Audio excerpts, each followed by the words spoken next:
Отечество любезно, как хубаво си ти, как чудно си синее небето ти безкрайно, как твоите картини меняват се умайно, при всеки поглед нови, по-нови красоти. Тук весели долини, там планини гиганти, земята пълна с цвете, небето с брилянти. Отечество любезно, как хубаво си ти!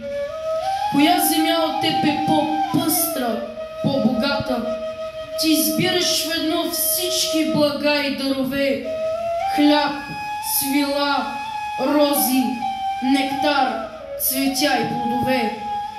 На изтокът светлика, на югът аромата, горите ти са пълни с хармония и хлад, долините с трендафил, гърдите с благодат.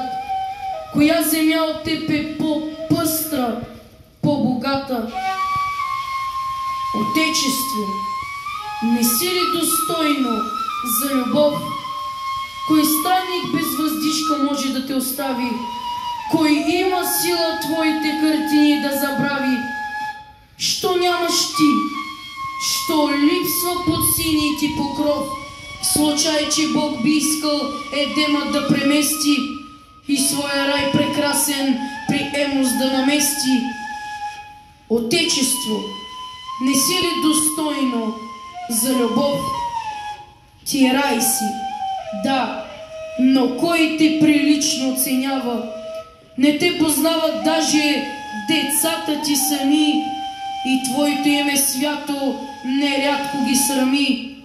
Какъв ли свят прекрасен в теб и още скрито става? Какви ли тайни дремят богатства, красоти по твоите долини, поля и висоти? Ти рай си, да, но кой те прилично оценява? Ах, ние живееме в тебе като същи чужденци, и твоят дивен вид ни не стряска, не привлича. Рогачът в планините по-много те обича, по-харно те познават крилатите певци. Но ние не видим нищо, нам нищо не ни трябва, доволно е, че даваш покривката и хляба. И ние в тебе, майко, ще умрем чужденци.